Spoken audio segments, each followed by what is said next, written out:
Rule number one, don't open the door. I need a little more up top and a little less down below. Amber alert. Oh God, something's going to happen. Something's going to happen. Something's going to happen. In orbit of Uranus, It smells. I don't even want to talk about it. Oh, no, you love me. You know you love me. Just don't let it touch the You know, that's great, but give me a little more. Why are you shooting at me? You can't start the car. Johnny has the keys.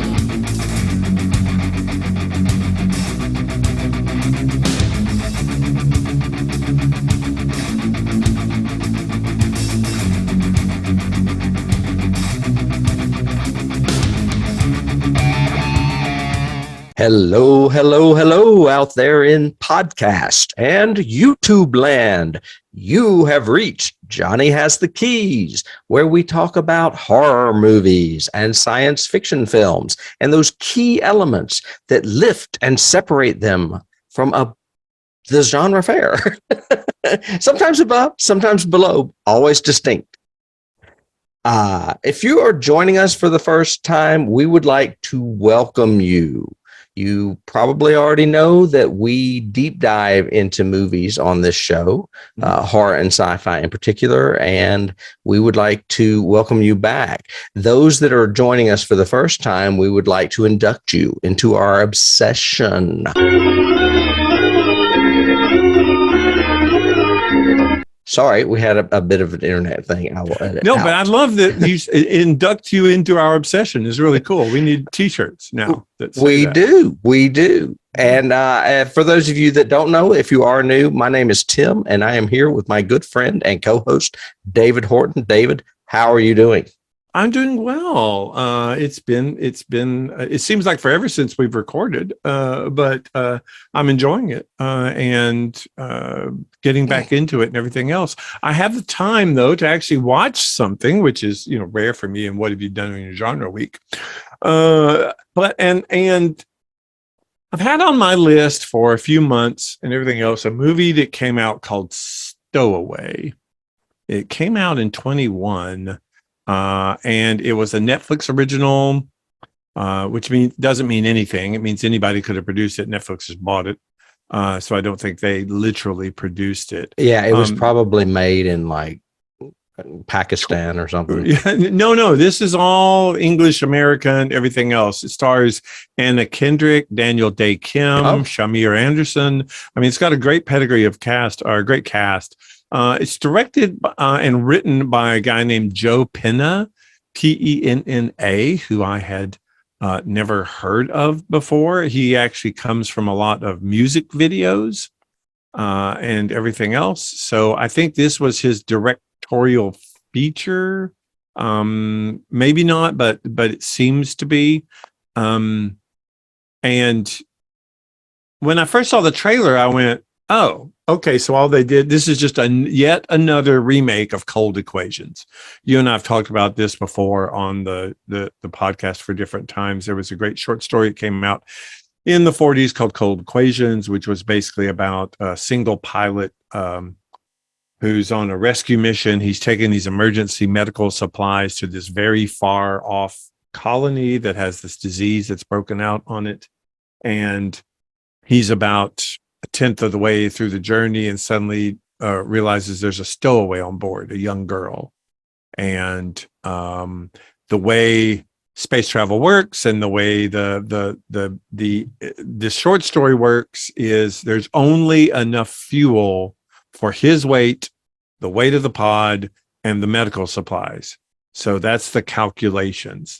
That'll get them there. With her weight on board, she has now endangered the entire mission. And so they tried desperately in the short stories. Been turned into several film versions.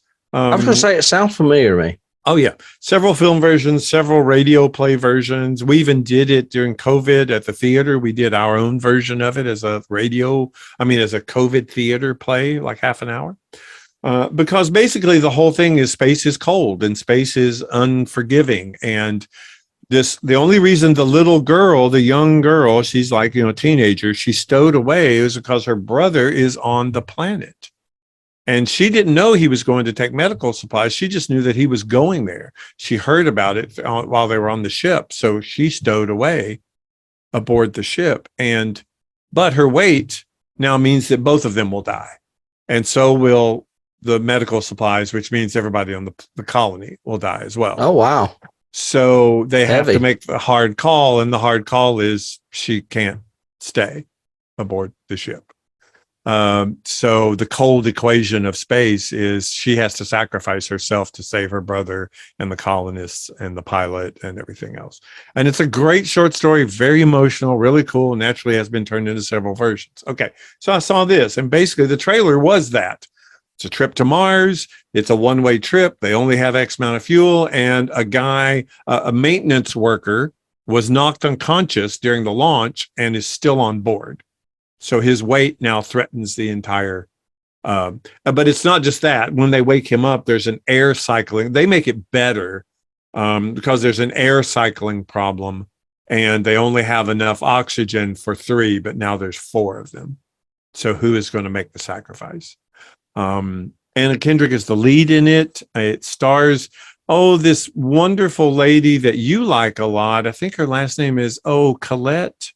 Toni Collette? Yes. Oh, my God. She plays the captain on it. So I think you would really like it. I don't want to give anything else away other than that's their predicament. They are running out of oxygen. They have limited time to make a decision. And the decision is they only have enough oxygen to make it to Mars with 3 of them. And there's 4 of them on board. So what do they do? And it's got some really compelling science to it, some great sets. I don't know who built their sets and did it, but they're really good, realistic. The weightlessness works pretty well in it. So, And it's called Stowaway. it's called Stowaway. It would be a fun thing. I even think Dennis may like it. If he likes science fiction, I think he may like it. Is it already on Netflix? Yep. It's out now. It's been out for probably a year. I've just had it on my list forever and pushed it away thinking, I don't want to see Cold Equations again. Seen it before, yada, yada. But they do some interesting new twists on that. Is it a movie or a series? It's a movie. Just a single Very movie. interesting, because I saw something the other day and I cannot remember what the name of it is, that was on, I don't know, Netflix or Amazon, and and they've turned it into a series. I'm like, that's a movie. Why are they making a series out of it? That's happening a lot lately. Yeah. I'm seeing that where they're taking something that was a movie from like the 80s or the 90s and they're making a 10 or 12 part series. I'm going, how? And How is are it you a doing? limited series? Because I can't see more than one season. I don't really even see a season. Yeah. Strange. Very strange. It's again, people want these long story arcs now and Content. Well, at least that was the case before the writer's strike. So Yeah. But content is gold now. It's Mhm. like, it's the new drug. The new People want drug. content. So that was what I was doing my genre week. What about you? What were you doing? Oh, well, I ventured down the hallways of a little streaming platform called Hulu. Surprise, surprise. Surprise. And I watched a movie because, well, it kind of has a little bit to do with what we are talking about today, at least in the title. It's called Little Monsters. Ooh. This is not really a horror movie. It's more of a horror comedy along the lines of Shaun of the Dead. Okay. I don't know if you've seen it. It's an Australian film. Mm-mm. It stars Lupita Nyong'o and Josh Gad. Oh, okay. Obviously a comedy.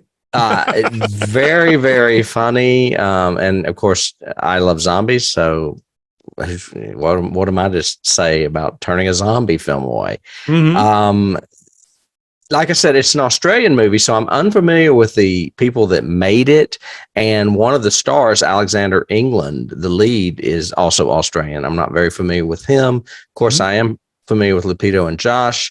The synopsis is a teacher, a struggling musician, and a kids show personality join forces to protect the children of this woman's class from an unexpected zombie apocalypse. Okay, then. So you've got Lupita Nyong'o, who is this beautiful, sweet teacher of elementary school age children becoming like a warrior, to protect these kids from zombies. And you've got Josh Gad, who plays this funny, clownish character, like Bozo or whatever, that is there for the children. But when he is off camera, he is a total jerk. I mean, asshole that would feed children to zombies. Yes. Of course. I put off watching this movie for the longest time because, I don't really like comedy and horror being mixed together. Same way I am about comedy and science fiction. Yes. Right. And it was a mistake because I really had fun watching it. It scored 80% on Rotten Tomatoes, and it's definitely an 80% or maybe slightly higher. It is very funny. So okay. That's what I did for my genre week. There are no zombies in today's movie that we are talking about, but there are some scary things to it. And some little monsters. And some little monsters, literally, sort of thing. I am excited about today's because we are talking about what I think is probably going to be a science fiction, or should be listed in everyone's classic science fiction. This is a classic science fiction movie of the 50s. It's called The Incredible Shrinking Man, came out in 1957, written by Richard Matheson, one of your favorites, I know. Absolutely. And directed by one of our favorites that we've talked about a lot, Mr. Jack Arnold, who's been up several times. It has a great cast. Brief synopsis, just for those of you who haven't watched it, please go watch it now because we do spoil things and would hate to give anything away.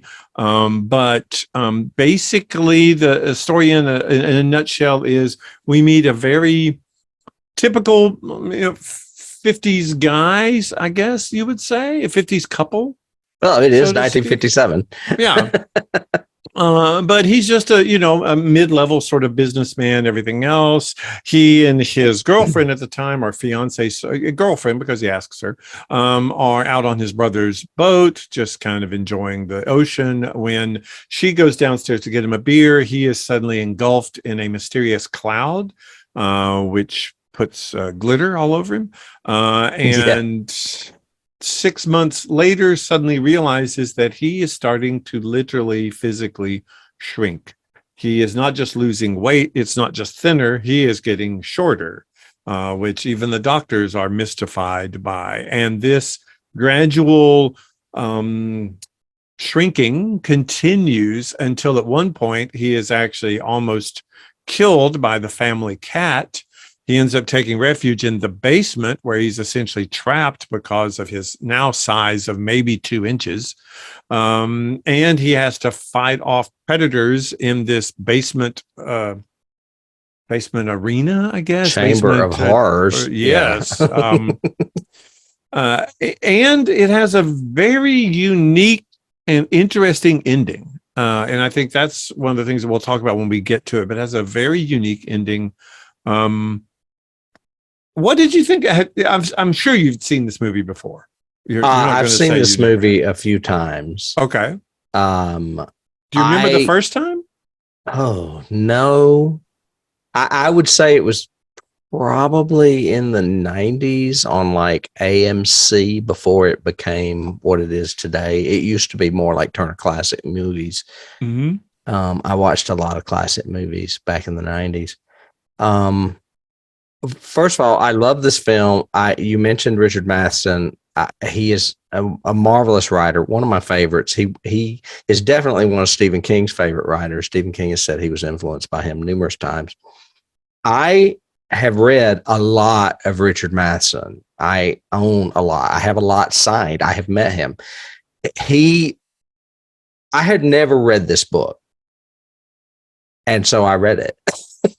Interesting, because I was going to tell you, doing research on this made me want to read this book. It's fantastic. I was like so caught up in the book. Mm-hmm. More so, I mean, the movie's great too. The movie's always going to be great, but the book is a lot different than what the movie is, even though he wrote the screenplay. Well, the book, he hits the theme a lot more, right? Of this, emasculation thing happening, of this. A little bit too heavy-handed, actually. Yeah. Very much like It's very much like I Am Legend, which was written a little earlier. He is clearly a young man with young man testosterone. Obviously, yes. And there's a lot of, like you said, the emasculating part of this problem that he has of him shrinking. In I Am Legend, it's the fact that there are no women around because he is alone. So, there's Right. Lots of testosterone. Anyway, but the book is structured entirely different. The book starts in the basement and is told in a nonlinear fiction. I mean, Yes. a nonlinear timeline. So you've got him battling, and it's not a tarantula because tarantulas aren't in people's basements. It's a black widow, which makes a lot more sense. And he basically battles that black widow off and on throughout the entire novel. That's why when he defeats it at the end, it's so significant because Right. it's been going on a long time. And then he flashes back to scenes, that we see in the movie and a lot of scenes that are not in the movie. I loved both. I've always loved this movie, but now I have a new respect for the book. I am huge fan. Interesting. So. I do remember seeing this movie the first time I saw it at the Princess. They had obviously some kind of matinee thing in the afternoon. I was going to say you weren't born then. And I remember seeing it on some kind of sci-fi classic weekend or something, whatever, that they had at the Princess Theater, and seeing it on the big screen. I've got in my notes, I think this is what led to my fear of giant spiders. I don't mind spiders. As a matter of fact, I like spiders. I used to have tarantulas. As pets, I like them. I don't like them any bigger than they should be in any way. Like, I don't like a 1 foot giant jumping spider kind of thing. From like Australia that you see on Facebook. Yeah, those. I don't like those. And I don't like anything bigger than any spiders bigger than they should be. Even Harry Potter, as cute and friendly as it is, big spiders, I don't like big spiders. They make me, I have a little bit of, I get gigantic arachnophobia, maybe. I have arachnophobia, period. It doesn't matter what size they are. And Jack Arnold filmed, mostly I think because of his previous film, knew exactly how to film this spider and make this spider scary. So it is a worthy adversary, I think, at the end of this. Mm-hmm. I was curious and I asked, in the book, is there a lot more survival sort of stuff involved in the basement? Rather than just, because he immediately finds water in the movie. He immediately finds shelter in the movie. And it seems like you could, in a novel, play a lot more of the fact of this is his new world. He's going to have to learn to live down here in this. There is, he does live under the hot water heater. I don't remember it flooding in the book, but it does drip so he can get water. And he has a little matchbox. But the problem in the book is starving. Because there's no food. And the food that in the movie, she leaves something down there. In the book, he had left a sandwich or some bread or something down there. Crackers. It's a box of crackers on top of the refrigerator. And when he finally gets up on top of the refrigerator to get them, they had gotten moist and molded. And he couldn't eat them. But then he ends up finding some that are not completely molded. They're like salvageable.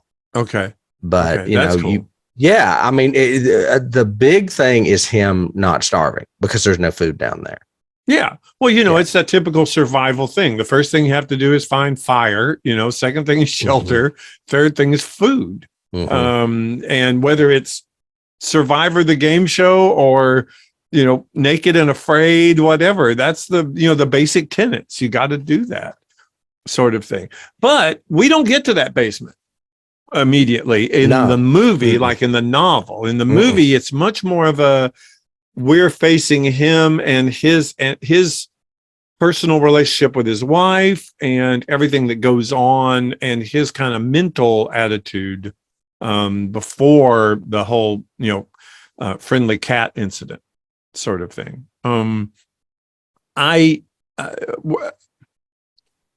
Scenes. Well, can we do production? Because I think absolutely. Technically, I read in research, okay, a couple of things. First of all, for the novel, Matheson was inspired when he watched, and I didn't put it down, but there was a movie that he saw at the theater with Ray Milland. And Ray Milland at one point was at a party and he walked over and he put on a hat and it was the wrong size hat. And that was the impetus of Richard Matheson, this interview I watched, he said, I went home and as I went home, that thought kept occurring to me. What if that was the right hat? What if it was his hat and suddenly he put it on and it doesn't fit anymore? And it's not that the hat got bigger, it's that he's getting smaller. And that was the impetus or the thought for the novel. And the novel's called just Shrinking Man, right? Not The Shrinking Man. No, I don't know why they added incredible to the movie. I guess they were just trying to inflate it a bit. I'm not sure why they did that. It's Warner Brothers, it's bigger, better, more incredible sort of thing. But they said that was his original impetus for writing it. And he wrote it in his spare time when he wasn't working on others, his job and everything else in his basement. And that's why the basement became such a key place in the novel. I did not realize that. That's great. So I thought it was interesting because he even saw a ball of yarn over on the cinder block wall at one point, and that inspired the whole ball of yarn thing, ball of twine, whatever. So that was some of the production things. If you go on YouTube, you can actually find Jack Arnold talking about the two key sequences in this movie, the cat attack and the spider attack. Okay. And he actually has his own hand-drawn storyboards that he shows up to the camera and talks about how, because these special effects, to me, except for some matte line work, still hold up pretty well. They are really good. really I was blown away by how good. That's why this movie is a classic. Yeah, and it still works. They were breathtaking at the time. The prop work is amazing. The scenic work is amazing. I mean, when he is right beside, he's only 2 inches tall and standing beside a wooden crate, and you can see these huge grain lines carved into the wood. It just looks great. But props, set, the optical effects that they do are really amazing. The split screens that they do are great. But it even makes it more compelling and you feel more involved in the movie or more, I get more enamored with the movie when I realize that also these things weren't shot at the same time. So he's talking about the cat fight. Okay. First of all, they have to get a trained cat, which they did. You have to put the cat through the paces of the scenes you want. So like he talks in this in this interview I watched about how he put food inside the dollhouse and then just let the cat go. And they shot for half an hour of the cat trying to get in the dollhouse so he could find what he wants. Then he edits that entire sequence, but just with the cat. And at that time, this is 57. There's nothing digital in the world. So he takes a metronome and sets it up beside the editing bay and counts off the clicks for each beat of action that the cat is doing in the sequence. So he knows when the cat turns around and looks, when the cat reaches out with its claw, when the cat pushes starts to turn and sees and then chases toward the camera, all of that. He takes all of those notes. Now he has to go back and take Grant Williams and shoot the whole thing with that metronome going so Grant can react to the beats. And he says 2 or 3 times in this interview, he did not know why Grant Williams was not nominated for an Academy Award for his acting in this movie. Because it was a science fiction film. Well, yes, but most of the time he is acting with nothing. Yeah. Even in the split screenshots, like you have the picture beside you when he's like probably 3 or 4 feet there, 3 feet, it looks like. Mm-hmm. And she's not there. He is acting to nothing. Right. And then she is inserted later. Mm-hmm. And his performance is great in this. It is not stilted. It is not over the top. It's very subtle. His narration works. So, yeah, I read somewhere where he went to, is it Strasbourg? Lee Strasberg. He studied it with Lee Strasberg. Of course. He was a good actor. He didn't get a lot of great movies, but this is what I know him from. Yeah. But I mean, and that's my production notes. The amount of time they put, I think 8 months into the special effects of this movie. It shows. creating the props, creating the larger than life things, doing all the scenic work that they had to do to recreate the different stages. How tall is he in this scene? So we have to keep that consistent. Yeah. So to say. Yeah. Picking new things like, even in that shot that you're watching right there, the camera is way up high on a crane to be able to shoot down on him to make him seem smaller in the shot. So it's just a lot of technical stuff that is the way special effects should be. It's so subtle and put in there that you don't know how they shot it. It looks great, kind of thing. And that's one of my praises for this movie is special effects in general. Yeah, I agree. Even more so than a movie like Them, which was the year before or so. Yeah, 56. The effects are really good, but when it's a giant ant, it looks like a puppet. And in this, that spider does not look like a puppet at all. No, oh no. Well, it's not. It's a real right. It's a real spider. Right. And they used a tarantula probably because it was easier to film a tarantula than it would be a black widow. But that's the only gripe. He had just finished Tarantula, his other movie. And so he was used to working with tarantulas. That's true. They use the way they normally work with insects, whether it's tarantulas, arachnids or insects or whatever, is they use little bursts of air to guide them, to push them toward where they want them to go. That's the way the trainers use them. And I did read in one research thing for this that they used 16 different tarantulas for this movie, but one of the tarantulas was the actual same tarantula they had used in the movie Tarantula. And Jack Arnold directed Tarantula too? Yep. Because I don't have that. Maybe. Yep, he did. I didn't have that in my notes.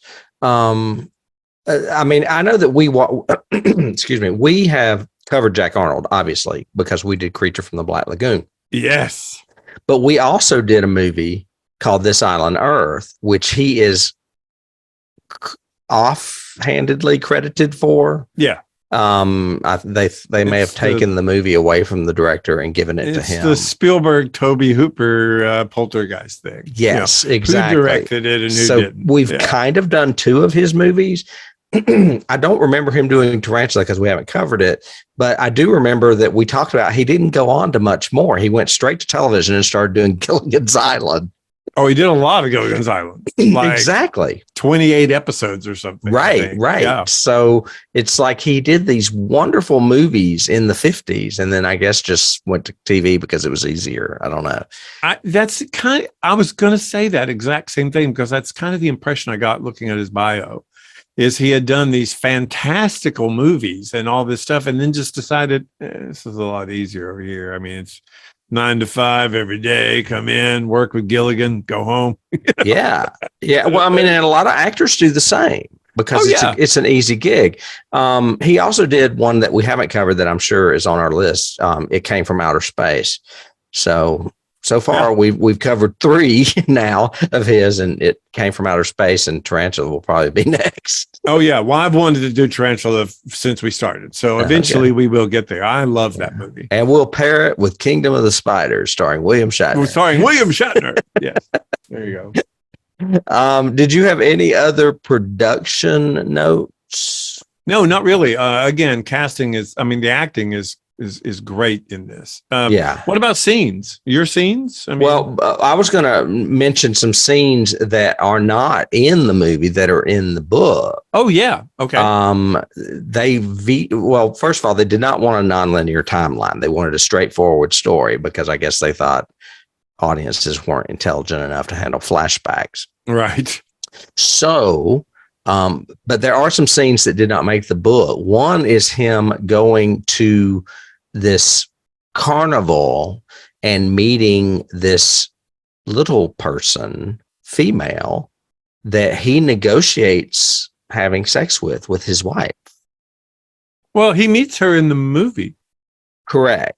But they have an affair in the book. Oh, okay. And with permission of his wife, this gives you the level of maturity that the book has and Richard Matheson's writing and that that whole testosterone-y kind of thing I was talking about earlier.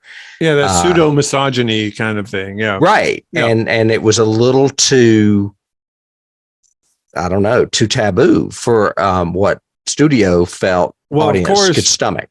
You cannot break the bonds of matrimony. Right. Come on now. Yes. So I found that fascinating. But even more fascinating and disturbing is he gets picked up by a guy driving a car who is drunk.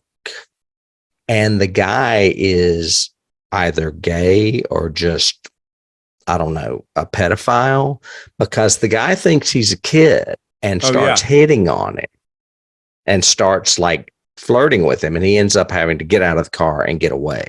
Yeah. So there's also this other mature scene with an older man flirting with a younger boy, or what he thinks is a younger boy.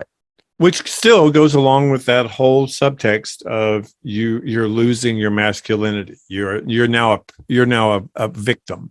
Right. And your voice is higher. You're reverse puberty or whatever. Yeah, exactly. So I found I understand why those were cut and not put in the movie. Well, of course. But I mean, that's what's so great about going back and discovering a Richard Matheson novel is to get this stuff. Yes. What a writer. Yeah. What a writer. And there's just, and it's really not misogyny. It was the sign of the times kind of thing. But, because this was America in the post-war boom. So this, men are men. This is when we are who we are and we control the world and all of this. And my wife makes a great breakfast at home as she's dressed as, always Donna in a dress. Reed. Donna Reed. Yes, very true.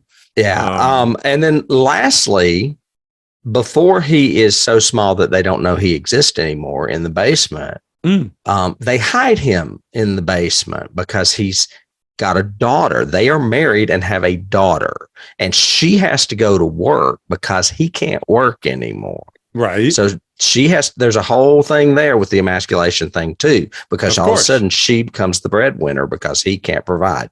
Yep. She has to have daycare. So she has a teenage girl come to babysit, and she's this really nosy, bitchy teenage girl, and he hides in the basement and has sandwiches. And he like spies on her out the window when she's out in the yard playing with his daughter. But then she decides she wants to go in the basement and snoop around. So he has to hide, and she takes his sandwiches and eats. That's that little bitch. Yeah. So you've got all this shit going on too. There is a lot more going on in the book, obviously, than in the movie. The movie is a tight hour and 20 minutes. And once the terror kicks in, it's pure Matheson. It's like, just bam, bam, bam, bam, bam. It's just great. So this movie is not even 90 minutes long. No. And so I've mentioned scenes that are not in the movie. Now I guess we should talk about a few that are in the movie. Yes. This is very, I like the fact that you said once the terror starts, and you reminded me of Trilogy of Terror, which is also Matheson. Also right? Matheson. Okay. Mm-hmm. Yeah. Okay. Scenes. Well, one of the subtle things I like about it is him getting small in the beginning. And it's just little things like him looking at the cuff of his shirt, or him notching his belt one more notch, or looking down at the cuff of his pants. I mean, and they do it subtly visually too. Yeah. When he says, you used to have to stand on your toes to kiss me. Yep. And things like that. And it's like, oh man, this is wild. He's literally getting smaller. I thought a great touch too was when he said, he was complaining about the cleaners and how they've obviously messed up his shirts, or she's gotten the wrong ones or whatever. Right. And she goes, well, they've got to be yours, Scott. They've got your monogram. They've got your monogram. Yeah. And you go, yeah, that's a great touch. That was a great touch. Yeah. That's a good one. What else? Yeah. I love when we'll get to casting in a minute. He sees two doctors, his own personal physician, and then he ends up at like an institute, a research institute. Yeah. Those scenes, I had a picture of one earlier. Actually, maybe I don't. I'm sorry. Yeah, I had a picture of him with his wife when he's shorter, but there's a scene where he is being weighed and measured in the doctor's office. And then eventually they get to where he's so small, he's actually living in a dollhouse. Yes. Even though they don't have a daughter, I guess they went out and bought a dollhouse. And that is like, and in the book, it's funny because, that furniture is not comfortable at all. It's just plastic. It's plastic. Or at that point, it's wood, actually, still in the Right. 50s. Yeah. Right. But it's not padded or made to look, it's painted to look like a dollhouse. Right. So you mentioned, and this is, I guess you could say this goes hand in hand with scenes, but you mentioned the props. The props are amazing in this movie. Oh, they're amazing. They're because, so and from good. what I understand, they kept them forever and used them like in tours and rented them out to people. I remember in 80 or 81, the first time I ever went to California and took the Universal tour, they had them displayed. The mousetrap, the scissors, and the pencil were still around. Okay, yeah, because he floats on the pencil when the hot water heater floods. Yeah, and there's a great production shot of this of the tech crew carrying those props. Two guys on one of the pencils, two guys on the scissors, and they're carrying them around for all on the studio backlot. Yeah. So yeah, the prop work all through it is amazing. Even like you've got the picture there with him holding that 16-penny nail. Right. And when he throws it, it makes a sound like a great big steel bar kind of thing, because it would be. It's that size. Which is really just cool. reminding me of so many things. I was like, another thing that I loved is it's not just the visuals, it's the sound. Yes. Like the cat's roar is amplified. The meow is a lot louder because he is smaller. Yeah, it would be. And the same with their voices. And, of course, when he's yelling up to his brother, he sounds like, one of the crickets from Alvin and the Crickets or whatever. Well, but not as bad. Not as bad as he naturally would. I mean, you got to throw physics out of the way when you start talking about shrinking and giants and all that. We talked about that with, I think, Deadly Mantis.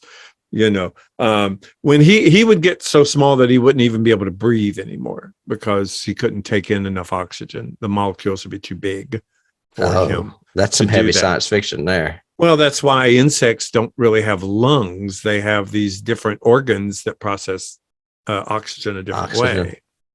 Interesting. But also his voice, even by the time he was that 3 foot, his voice would sound like a little baby's.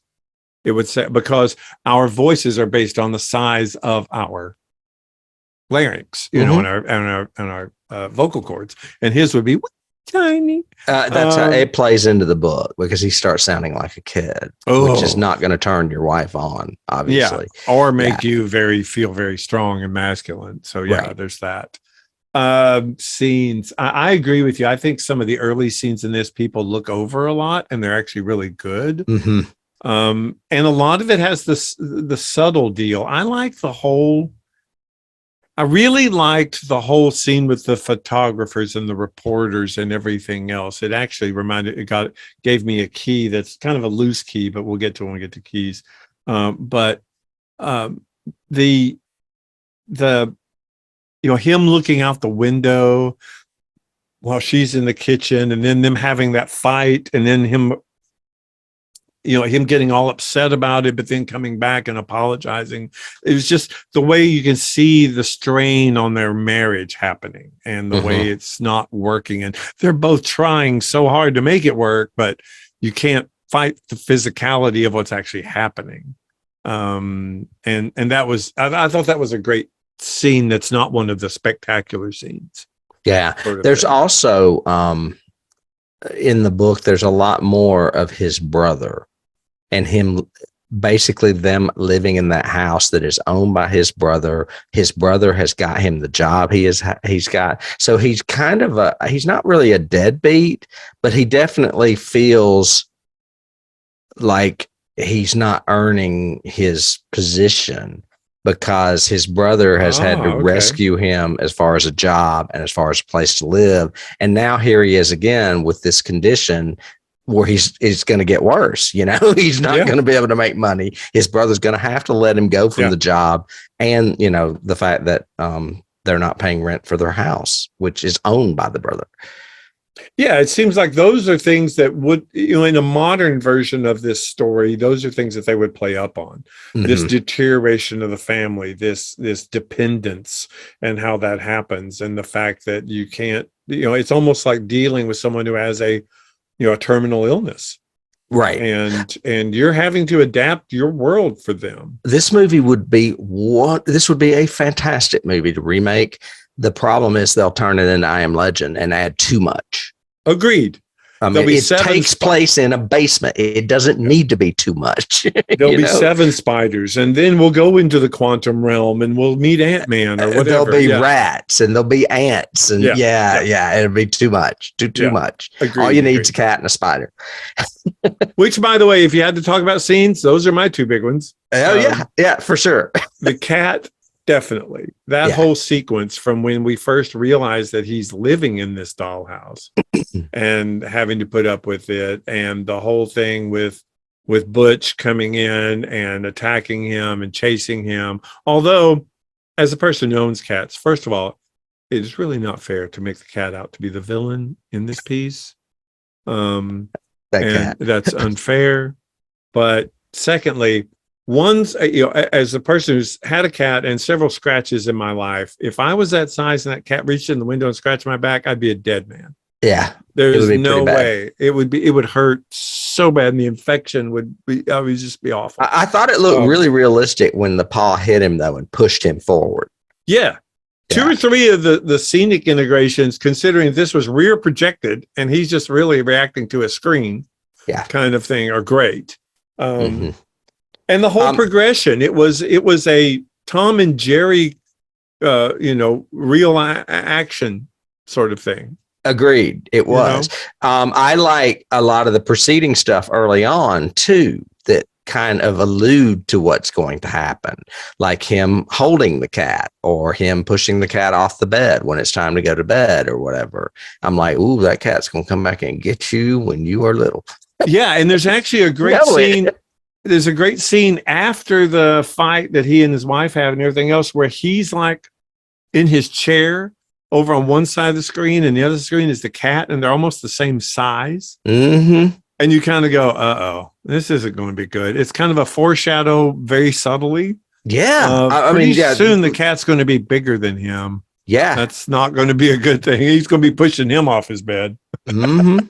Exactly. That's exactly what I thought. Yeah. And like you said, all the progression leading up to it. There's a scene where I think he walks to the window and the cat's in the background. I was like, he's about the size of a child now. He's getting closer to the size of that cat. Yeah, because he comes up to the window like this and he's parting the curtains and looking out. I mean, he's only like 3 feet tall. Yeah. So yeah, I agree with you. All right. Before we get to the scene with the spider, though, the scene behind me, I didn't remember this scene being so suspenseful. Him trying to get that cheese off of that mousetrap. Yes. I was like, every time they kept showing that little bar moving, I'm like, dude, you know what that thing is going to do. You have a brain. You're going to get smashed. Yeah. And then, of course, the cool thing about it, too, like you said, is the sound editing of that, too. Because it's a very loud every time that thing moves, like a micro inch, kind of thing. Yeah. And he's like hugging it and trying to pull it off. And then when he finally gets it off, the damn thing flies up in there and goes down the drain and he loses it, which is like something out of the book, Yeah. Well, no food. Very Stephen King, very suspenseful, very, Rod Serling. It's all that suspense kind of, and it's all for nothing, kind of thing, statement. Of course, I was still thinking, he could probably stand in the center of that because it's not going to snap. It's going to snap on the edges. The thing about a mousetrap is it's designed to get the back of the mouse. And they don't know it. Yeah, they're not smart enough to figure it out. But he could probably yeah. even jump on that in the center, and it'll go over his head and snap on the. Yeah, but it could also send him flying into the cellar. I mean, into the drain too. Well, and that's a consideration, because if you watch a mousetrap go without any weight on it, like a mouse, they flip up and spin and fall back down. Because probably. And so he would go flying. Yeah, and that does happen a lot in the book too. Like he falls a lot and gets hurt a lot because of just climbing up a box is like a canyon. Yeah, of course. Yeah. The Mount Everest thing. I lost my train of thought. There was something scenes. else We were talking about scenes, and you it was another one about the mousetrap, I think, but now I can't remember. So I guess we can just move on to the spider. The spider. Well, it's not really a scene, but it is I guess a critique I have, having also, as I do, own cats. Yeah, there's no way he's holding that door from that cat. That cat would have knocked him the hell out, the door down. There's no, cats, especially a tomcat like that, they're strong. But the cat does knock him off, and he falls about 10 frickin' stories. There is no way. He lands in a laundry bin. Yeah, right. I still think no. Well, actually, in the book, I remembered what I was going to say, but in the book, he mentions that bugs and ants can fall from great distances and survive. And he kind of loops that science in there, that it could be the same with him not weighing that much. Well, they have exoskeletons too. That's true. That's true. But yes, the weight, gravity is exerting on him less because he weighs more now. So yes, he can fall less, with less pain, I guess, associated. Well, I mean, and the science is a little wonky anyway. I mean, because basically he somehow ingests an insecticide and then goes through a radioactive cloud. So I mean, it could happen. Zombie apocalypse. He's lucky he didn't turn into a flesh-eating creature. What I wanted to mention for those of you out there that don't know, we talked about Jack Arnold doing these great sci-fi classics and then going to television where it was easier. Richard Matheson kind of did the same, because I was trying to put these in place. We know him mostly, or a lot of people know him mostly, for being one of Rod Serling's writers on the original Twilight Zone. Yes. And this book, or this movie, came out in 1957. The book, I Am Legend, and the book Shrinking Man came out in the early 50s. I didn't realize how well established he was before he went on to start with Serling and the Twilight Zone in 1959. Yeah. So I didn't know if you were aware of that. I mean, I'm a big Matheson fan. I'm just not really as familiar with the chronology of his work as far as film and novels. Well, and stayed active, I think, all the way up to his death. I mean, he was always writing, and he always had books. And I think there was a lot of ghostwriting going on that he's probably not credited for too. I really do think so, because he was such a fixer and so good at plotting and so good at these, not just the Serling in-your-face twist endings. I think Matheson had a lot of character that he added. And obviously, based on everything I've read about this novel, I need to read it because there's a lot of character in it and a lot of character development, He did a lot of comedy as well. And that's where the Roger Corman stuff comes in. When he was doing some of the Poe adaptations that we've actually covered, The Raven, and he wrote that as well. Yeah. But anyway, so it's not Neville. Who's this one? This guy is Carey, Mr. Carey. Scott Carey ends up in the basement and has to, fend for himself at his new frontier. And then one day he hears a thumping, scrapey, and looks up and realizes that he's not alone down here. And there is a extremely freaking large, with great big nasty mandibles or whatever. Tarantula. Although Yeah, as you said earlier, no, there's not usually tarantulas in basements, and tarantulas do not have webs. They do not weave webs. They don't hang on them either. They're too heavy, and they do not hang on them. That would be totally impossible. So there's that. But this tarantula at first scares Scott, but then he kind of continues about his business, and it doesn't really bother him until there's another attack where it almost gets. He has to take refuge in his matchbox house, and the tarantula almost gets him. And finally, he's so hungry he has to get to the food. Unfortunately, the food is right at the tarantula's web. So he must decide on how he's going to fight this tarantula. And in my opinion, it is. Well, I remember seeing this several times as a kid and everything else, and it was scary. And I always remember pushing that nail up into the spider. It's a needle, or it's a pin. It's a pin, yeah. A hat pin or a push pin. You know. Well, you were talking about props. They show those nails, but then he finds a pin cushion, and those are smaller, and he can use them like as a sword. Yeah. Mm-hmm. But him underneath that spider, pushing that up into it to kill it. I always remember and the blood immediately coming out on him. Yeah. Such a classic, great, scary scene, but also so good and so memorable, everything else. Although no way it would freaking happen. I mean, that spider would have had him nailed. I mean, if you watch any documentary of a tarantula, they're quick when they get ready to attack, and it's the first thing they do. They will hold with the two front feet and bite, and you're gone.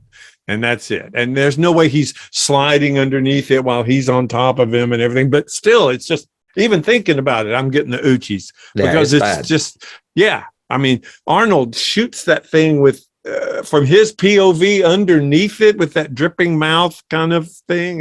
Was that real or was that a puppet? No, those are real. I was going to say, because it looked real. Yeah.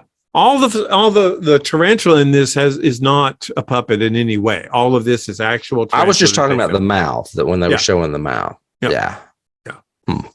Yeah, and there's lots of that. Now in tarantula, they do make some puppets. They make a puppet mandibles, and they make puppet arms. It's more like them because it's very similar. It's out in the desert and it's large. Well, it's also the size of two houses. It's huge. Yeah. This in the novel, like I said, it's a Black Widow, but there is more conflict.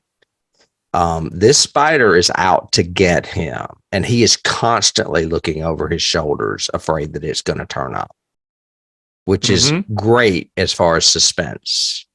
So, like I said, it's told non-linearly, and you get more scenes with the spider than just one. And then, of course, like I said, the end, it's very significant when he slays the spider. It gives him back his confidence. And that's when he embraces, and I guess we could get to this next, the whole ending, which is that he is not going to die. He's just going to get smaller. Mm-hmm. And there's other universes out there, as we know from Ant-Man, that he will be a part of. But I think this was the first time me as a young boy experienced quantum mechanics or quantum physics. This whole feel that there are microcosms kind of thing. Mm-hmm. Because I was thinking you'll just go out there and get eaten by an ant, but no, he'll get smaller. He'll get too small for an ant even.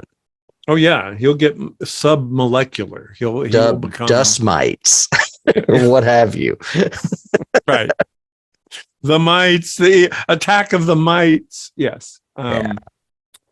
So it'll be. Now the studio objected to that ending. They wanted a happy ending where he would get big again, and Jack said, "No, I want to do the book." And Jack even added that little monologue at the end, which is actually in the book. So I'm not sure how much of it was Jack and how much of it's Matheson. I think is it both. Because I had read that Matheson did not like the final narration because that was written totally by Jack Arnold.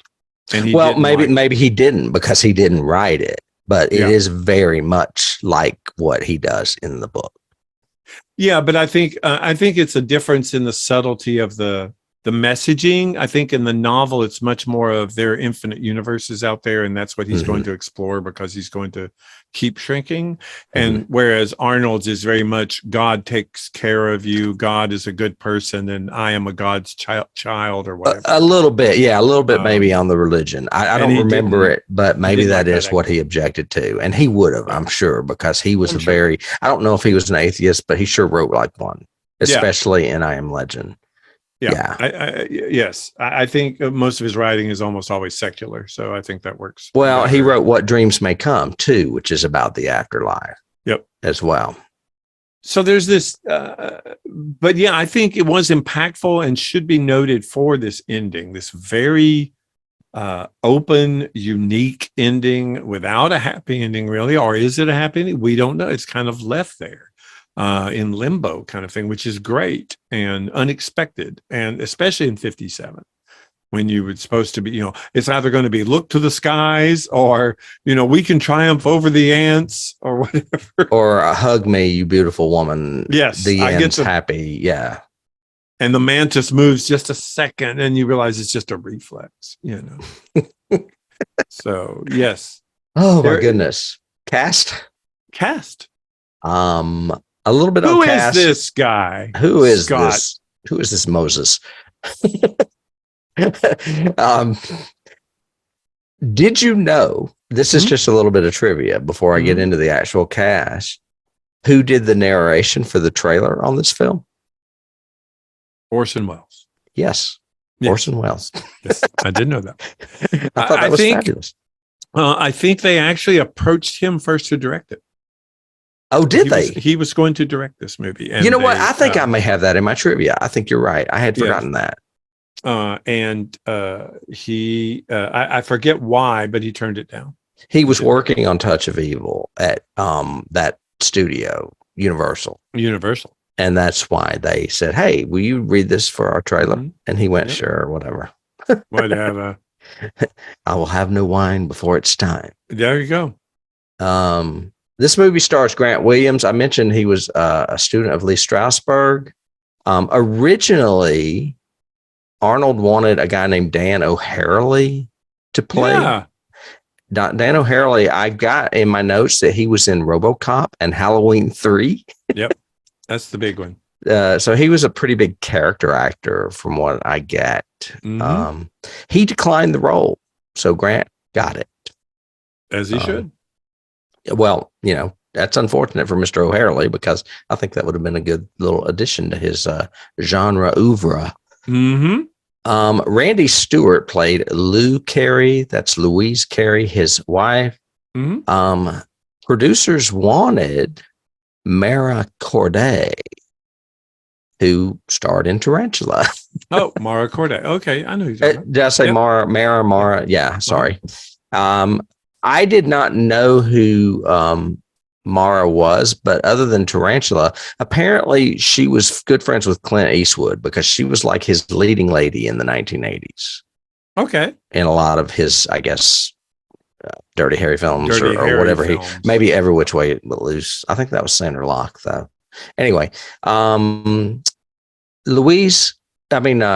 who played Louise, said, no, excuse me. Mara turned it down because she found it to be a thankless role.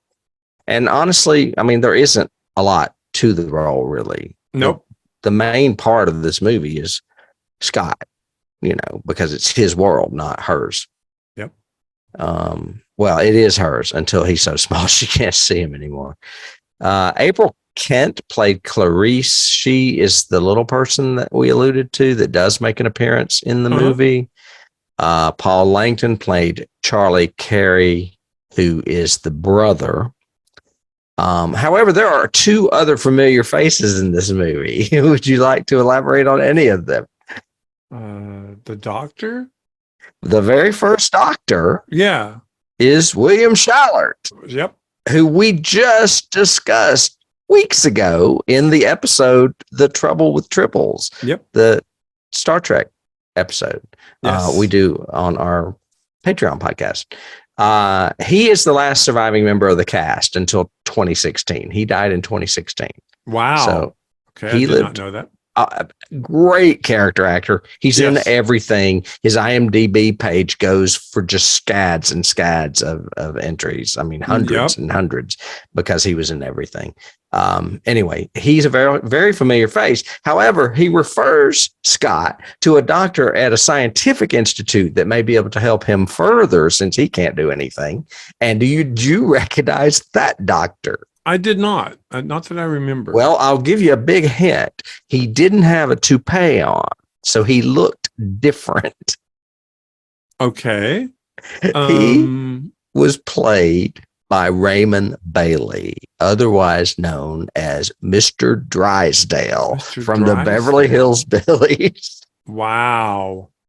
Okay. In the Beverly Hillbillies, he has hair because it's a toupee. In this one, he's bald. Well, he also did some other early 50s stuff too, some other science fiction. I'm trying to remember, but because I seem to remember him military. When I first saw him as the doctor, I was going, "Oh, he's been the colonel or the general on something," and I just can't remember what it is. Well, I mean, he's like Shallert. He's definitely a character actor. Yes. I'm looking right now at what he's known for, just to see if there's any sci-fi that you mentioned, but nothing pops up. Yeah. I don't remember what it was. I just seem to remember him being military, and it might not have been sci-fi. It may have been, I don't know.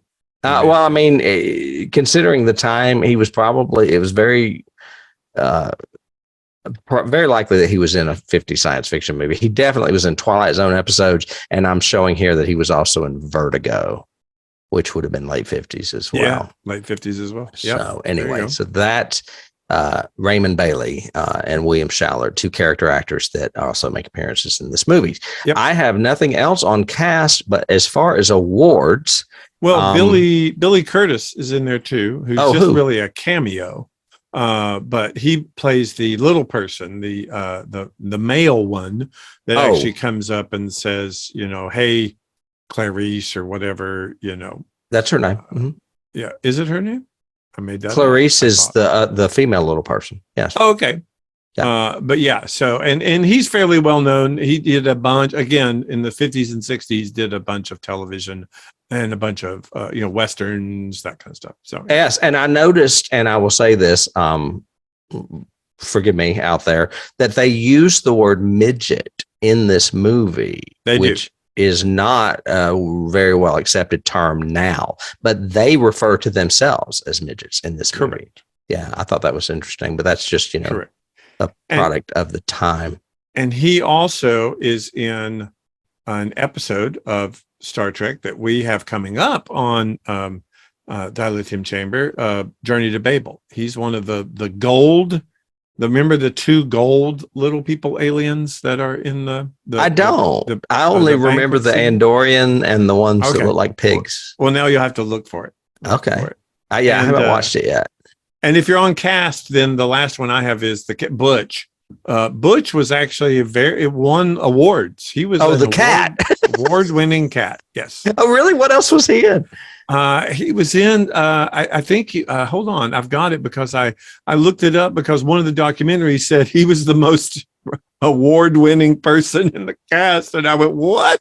That's hilarious. He won like two different, essentially the Oscars for animals. He was in The Diary of Anne Frank. He was in Gigi. He was in This Island Earth. Oh, I see him. His name is Orange. He was in Orangey. His name is Orangey. His name is Orangey. Yeah. He was in Breakfast at Tiffany's. Breakfast at Tiffany's. Yeah. He was in the Comedy of Terrors, which was another Matheson Corman thing, I think. Yeah. That's hilarious. So he had a long and prestigious cat career. I think that cat was more famous than anybody else in this movie, maybe. Which I don't understand. I mean, you just Grant Williams, what happened there? I mean, I don't know. He was really, really good. He is really good. And he's again one of those 50s ones that just didn't like it, just didn't like the gig and didn't want to do it anymore, kind of thing. Because I thought he was very strong and when I was doing research on him, he was also in another movie I've mentioned several times. I think going back to the first season of Us, there was a movie that also haunted me as a child called The Monolith Monsters. I was going to mention that because you have mentioned that before, and I've never seen it. Yeah, you still never seen it. It was really good from what I remember. A very scary kind of thing. It was kind of like an approaching apocalypse sort of feel to it. But he's the lead in that too. But I think that predated this. I think that was before. It might have been after. I don't know. Well, and I don't know when Grant Williams died, but it looks like his last movie was in 1976. So he either died young or quit acting. Yeah, that's the impression I get too. Yeah, I didn't do any other really deep research on him, but he did go into television like a lot of the others of the 50s did. So, yes. Yeah. Awards. First of all, this movie did not really get nominated for any awards that we're that aware of, but I noticed one from 1957 was called the Faroe Island Film Festival. Okay. And it was nominated for Best Film and Best Screenplay, and it won Screenplay. Good. So I was like, that's cool. And then the Hugo Awards of 1958 gave it Best Dramatic Presentation for both Arnold and Matheson. So the Hugo Awards honored both of them. That's probably the Matheson connection, of course, because it's literary. Makes sense. Yeah. And then the National Film Preservation Board in 2009 put it on their registry. So it is preserved.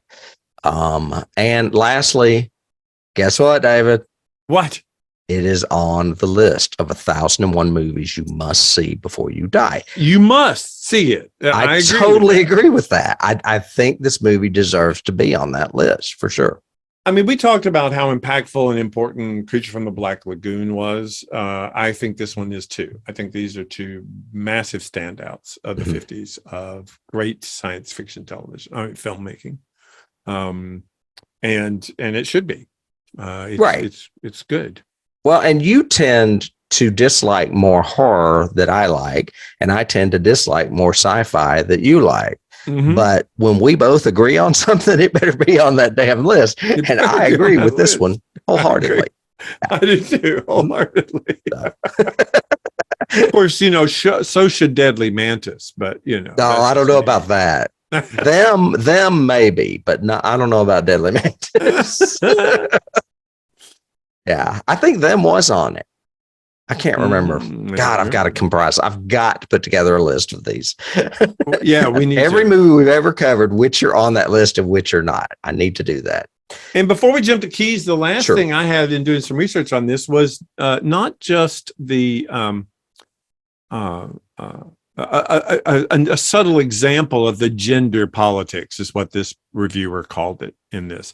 Not misogyny, not the emasculation. It was gender politics. The fact that this was very much a product of its time and the masculine control of the world and the home and the workplace and yada, yada. And if you lose all of those things, in addition to losing your physical prowess of height or strength or anything else, and how that's a huge deal in this. But even the subtlety of the gender politics being his wife's nickname, or what he calls her is her Lou, which is a male name. Yeah, it sure is. And the cat is definitely a male cat, and his name is Butch, which is another hyper masculine name at the time. And also a name associated. I saw this one review. It said that's a name associated a lot with bullies. And I thought, okay, that's kind of cool too, because the cat is turned into a bully, in the story, sort of thing. So anyway, that is definitely a subtext throughout this entire film. It leads to Scott's anxiety, everything else. The fact that you've got me thinking about Matheson. And I'll get to it before we close out today, because we've got some Matheson coming up. We do. Anyway, I just noticed in my trivia before we move on to keys that Jack Arnold did script that soliloquy at the end that you would mention. And I'm guessing what you said may be right. Maybe he tinged it a little toward religion, and that is probably what Matheson disagreed with. Yes, because I think Matheson was trying to say that no matter what Scott does, he is going to continue this process, and he's going to go to uncharted, where no man has gone before. It's kind of more thing. science oriented. Correct. Yes. And the ending narration written by Arnold is very very religious, very spiritual. Or it just it hints toward, God has a plan, that kind of thing. Yeah. Right. Yeah. Yeah. Okay. Keys. I have a lot of keys. Oh, okay. Well, then you start and I'll throw mine in. Well, I mean, because there's different ways you can go with it as far as, either writing or people getting smaller or superheroes or what have you. The first thing I thought of were classics, because this is a classic. And I thought of that television show, Land of the Giants. Oh, yeah. Oh, yeah. And I thought of Fantastic Voyage, the Raquel Welch, who we just lost, by the way, movie that we covered, I think, second season, where they shrink themselves down into a submarine and go inside a person to help them live through an operation or something. Yep. Yeah. So those are two. Those are two. Okay. If we're going along that line of just the shrinking line, of course, you've also got Honey, I Shrunk the Kids and the sequel, which again are that, and also fighting whatever you're having to fight at that size, whether it's a bee or water or whatever else. There was also one, and I need to look it up, but it came up in my research, Attack of the Puppet People. Ooh, which I don't have that. All about small, and it has a lot of the same photographic tricks that this one uses, a split screen and bigger props and bigger sets and stuff like that. So I had never seen it before. It's on my list. I'm gonna have to look it up and watch it. I could go back. Do you know what year that was? No, I do not, but I can look it up while you're going. Well, I was going to say I can go back further than this movie to some classics, including The Devil Doll from 1936. Yeah. Which may even be on our list. It's definitely one of those movies I would watch for a genre week. Bride of Frankenstein. I don't know if you remember this, and we're going to do Bride of Frankenstein eventually because that's a wonderful movie. But there is a scene between the doctors, Dr. Frankenstein and Dr. Pretorius, when they're talking about making a mate for the Frankenstein monster. And Dr. Pretorius has a little jar with these people in it that he shrunk. Yep. Do you remember this? Yep. And I was like, and it's like a bell jar, and they're in it. Yes. I remember that. Yes. And it was, it was his way of impressing Frankenstein that he was capable of helping him build a wife for the creature or whatever. Or that they were both mad scientists and had that in common or whatever. Attack of the Puppet People came out the year after this in 1958. It was directed by Burt I. Gordon, who is the same guy. Sounds familiar. Who did and wrote a bunch of sci-fi and horror, the Amazing Colossal Man, Village of the Giants, the Cyclops, all of those were his. So he was a big writer director of not schlocky, but horror and science fiction. Well, speaking of Cyclops, Dr. Cyclops 1940 also had shrinking people down into little people. Yep. There was Matheson actually wrote a sequel to this that was never produced. Oh, really? I don't recall. Yes. And, really? It basically told the story. It must have just been a screenplay. It basically told the story of Lou starting to shrink and her challenges. And then she ends up with Scott, and together they are fighting off. At that point, they find a cure, I guess, and are starting to grow back, but now they're in that little 2-inch size thing, and they're still in the basement, and they're still kind of trapped, except this time it's rats that are attacking them. Interesting. So, I have a feeling that's just a screenplay. I have never seen that. And it may have just been a spec screenplay because it was never produced. Right. The only one that was really produced I have also in Keys, which was kind of a pseudo inspired by, and some people have called it a remake of, but it's not, but The Incredible Shrinking Woman, the one absolutely Yeah. I love that movie, and they I use some do. of the same props in that movie. I remember her using a pencil that big. Agreed. Yep. Yeah, and that And starred Lily Tomlin. your first one was Land of the Giants, that TV show. They reused props in this. Oh. The mousetrap, the scissors, the So they were pencil, renting all them that. things out for Oh sure. yeah, baby. Let's make as much as we can. In my keys, I also have I Am Legend and The Shrinking Man, and I'm guessing I'm referring to the novels.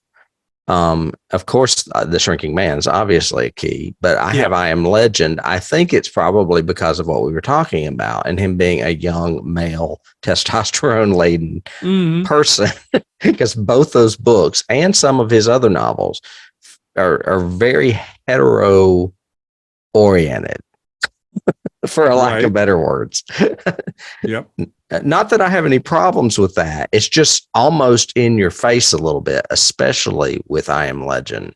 I have an allusion to classic, which is going back to literature, which is Robinson Crusoe. The last part of this movie is very much him on his own, fighting his new frontier, trying to deal with being, shipwrecked in the basement, and how to handle it and survive. And like you said, find food, find shelter, find water, all those things. So it's a very classic tale of survival. And it's told in such a unique way. We didn't mention it in production, but music is a huge part of this movie. And at first, I think it's too much. It's really bombastic at the beginning, like they show the cloud and you hear dun, dun, dun. It's like, really? Yeah. It didn't need to be that much. But later on, in lieu of him mumbling or talking to himself, which I never like in a movie, or narration, which often is not handled well, but in this movie, internal monologues. Yeah. The music punctuates what's happening and gives us those beats. When he's happy or content, it's got softer and it's different orchestration and all that. But then we hear the spider and suddenly we're up and aggressive again, and all of that. Yeah. Yeah. And it very much suits. And there's a lot of music in this movie. There is. It's very good music too. It's not as over dramatic as a lot of 50s sci-fi can be. Correct. Other than the beginning, I think the beginning is very bombastic, but other than that, they get over that, especially when he goes to the basement, because most of the basement is told, it's all from his point of view, but there's not a lot of dialogue. There's no one for him to talk to. So brilliant minds like our own, that come up with these things and keys are, of course, going right down the same road. You started mentioning classics with Robinson Crusoe. Well, I will mention Gulliver's Travels, which is another story that was written in like the 18th century, I do believe. I think I saw that on Jeopardy the other night. And it dealt with, it's a political novel, but there's a story, of course, of a giant with little people that have him tied down. Yep. For those of you that are familiar with that. Also, Alice in Wonderland. Oh yeah, that's another good one. Yes. Yeah. She takes me. Yeah, eat me or whatever, the cake or the pill or whatever, and she shrinks and goes down the rabbit hole. And then I also have some special effects type laden movies. The Seventh Voyage of Sinbad features a little woman in a bottle. Yes. If I'm not mistaken. Yes. And Army of Darkness, the Bruce Campbell Ash character gets reduced into little tiny Bruces running around. That's right. The little Bruces. Forgot about that. The little ashes. Yep. Yeah. I have some classic. I mentioned it earlier, but I'll just say it. Tom and Jerry, the whole cat fight scene is very Tom and Jerry to me. But then some other classics, Peter Jackson's Lord of the Rings, the trilogy, and the Harry Potter films both use a lot of these same cinema techniques that were developed in this. But even better told almost. In other words, this forced perspective where somebody is closer to the camera so they look bigger than somebody farther away and they look smaller, that sort of thing. A lot of forced perspective, a lot of split screen, a lot of the basics of cinematography that started here are then used in those two franchises. Interesting. No, I mean, I know what you're talking about. It's just been a while since I've not seen the Harry Potter movies, but I've seen the Lord of the Rings movies, and I'm pretty sure I know what you're talking about. I also if we're going to go back to 80s movies like The Incredible Shrinking Woman, there was also Inner Space. Oh, yeah. Which is kind of a hybrid of that and Fantastic Voyage. Yeah, exactly. With Martin Short and Dennis Quaid, where they get shrunk down and go into somebody's body. And then I thought The Mist. Oh, damn you. I was holding that one off. I was going to get you with that one. Damn it. Oh, I'm so sorry. That's okay. No, go ahead, Jim. Do The Mist. Yeah. Yeah, I mean, the whole time he's looking at the mist out on the lake when they're on the boat, I'm like, that is so much like that Stephen King story. Well, and I think it was on the lake too. I think it's layered even more than that because the mist comes out of nowhere. There's no explanation for it, and we never find out an explanation for it. Right. Which is very cool. But it is the catalyst for the entire freaking story. I agree. And even though we go in a totally different direction in both stories, the mist still causes it, but we don't know why. For sure. Except I said, okay, so this is like a glitter bomb cloud that just kind of goes. I know, that was kind of strange. It was weird. I guess they were trying to show the sparklies. I thought it was really convenient how she went down to get him a beer right when it happened. I was like, this is not in the book. Well, not only did she go get it, she went after protest, and then he's actually referring to her as a winch. A serving winch. I was going, man, we got some real masculine things happening here. And that whole dialogue, I was like, oh, yeah, that's Richard Matheson. I recognize that writing right there, big time. We're out of flagons? What can you mean we're out of flagons? Yeah, I'll do dinner if you get me a beer. I mean, he's like damn determined to get her to go get him a beer. Yep. Okay, I only have a couple of others. Okay. One, these I lifted from IMDb. One is that when Lou is on the telephone asking for a new unlisted number, the radio is on and is playing the music that is the theme song to Written on the Wind.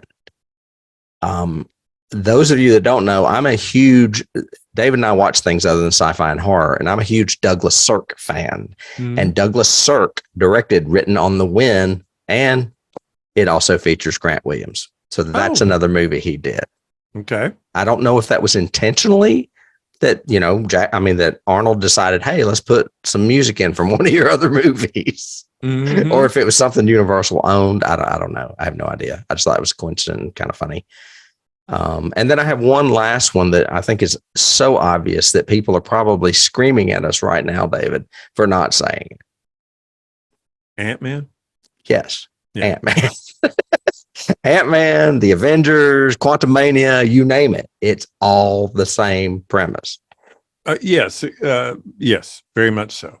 Going into the quantum realm and being subatomic sort of thing. Yes. Really I have another obvious one that, goes without saying, which is Twilight Zone. I mean, this is essentially an extended Twilight Zone episode. Yeah. Very much so, even down to, the mist at the beginning, we have a problem. Here's how we deal with the problem. And we end this very ambiguous, twisty kind of ending kind of thing. I also have a weird one that probably is only me, but this and The Fly both kind of bother me because I think the brother-in-law is taking too much interest in the heroine. There's just too much happening, hanging out, driving away with them. I kept expecting more of that in the book too. It's just, and I don't know if that's a subgenre of 50s swinging or what, or something that was happening, but it seems to be apparent in a few of these 50s movies where the brother-in-law is right there in case anything goes wrong. I'll take care of you. Don't you worry, honey. Kind of thing. And that just seemed odd to me. And my last one is a total non sequitur, but I think is a key from this movie, which is Animal House, which is that whole getting stoned, looking at your thumb, saying there's an entire galaxy in there. For that token, it could be Men in Black too. At the very end credits, when the galaxies are inside the marbles. It's that quantum physics sort of rationale. I get it. I mean, people tripping and staring at their hand or whatever. Yeah. Well, and like I talked to Barbara, and Barbara said that, her first embracing or understanding of anything about quantum physics was that shot in Men in Black with the galaxy inside the marble, and the alien hand comes down and is playing marbles with all these little galaxies and stuff. And I said, well, for a lot of people in my generation, I think it was Animal House, and they're getting stoned in the bathroom with the teacher. It's Donald Sutherland. Donald Sutherland. Mm-hmm. And, and he's doing this. Wait, so you're saying that I could have that we are all a universe an entire in the fingernail of a bigger God? Yeah. Mm-hmm. That means I could have an entire universe in my fingernail. That's right. Yeah, I think Crichton has probably touched on it in a book as well. Yeah. I would not be surprised. So I know where you're coming. Whereas for me, this was it. This was when I first embraced quantum physics, or the quantum realm, or that whole thing of life or could exist in a multi-plane, could could exist in this microcosmic world, right? Kind of thing. So, yeah. Yeah. And I totally get the fly. I had not even thought about it, because at the very end, he's small and stuck in that spider web. That's why. Yeah. That's another reason why giant spiders bug me. I don't like giant spiders. I can handle a spider the size of my palm even. I don't mind that. Help me. Yeah, but that... And it's got, again, with the great biggy fangs coming in on you. Oh, my Lord. No. Well, look. Don't like it. That's all the keys I have. I'm assuming. Me too. Okay. We have run long. I did not expect to run long with this episode. It's fun though. This is a good one. This is a great. Well, it's a classic episode. I do want to go on further before we sign off to let people know that inadvertently, we have a lot of things going on this season. We have 6 double features. We have 3 listener request episodes. We have 4 redux episodes where we're going to revisit things from the first season. But one unintentional thing that has already happened is that we actually have 4 Richard Matheson episodes. This was the first, and the next 2 are the next 2. And then we have one. So we're going to be talking about Richard Matheson for a while here, folks. So just bear with us. Next week, we'll give you his middle name. Well, he was a horror and a science fiction writer, and I guess that's one of the reasons why he's very well adjusted to being on our podcast. He would be in our world, yes, absolutely. And we would like to thank you out there for joining us. If you're new to us, we hope you've enjoyed our insane craziness, flashbacking to shrinking people in the year 1957. If you would and you want more, we have other things out there. There are various shows on YouTube where we do coming to get yous as far as movies that are coming soon to a theater or streaming platform near you. We also have Shudder with Horror and Streaming Horror with Tim, which are little mini episodes I do talking about some of these movies that I happen to have watched that are not a part of our show. And we also do top 5s, and we have started doing years, which is kind of fun, where we basically go back to a year like we did today, only we talk about all the movies that were popular that year in science fiction and horror. And if that's not enough, we also have side shows on Patreon, excuse me. One is basically the Star Trek, the original series. It's called the Dilithium Chamber. And then we also do one called X-Files Declassified. We have done 2 seasons pretty much of both of these shows and plan to continue. And you can get those over on Patreon. God almighty. If you're watching us on YouTube, please subscribe. If you're watching it or listening to us in the podcast airwaves out there, please give us a thumbs up, leave a review. We could always use that kind of help from you guys. And until next time, I'll be seeing you, Dave. I'll see you then. Talk to you later. Bye.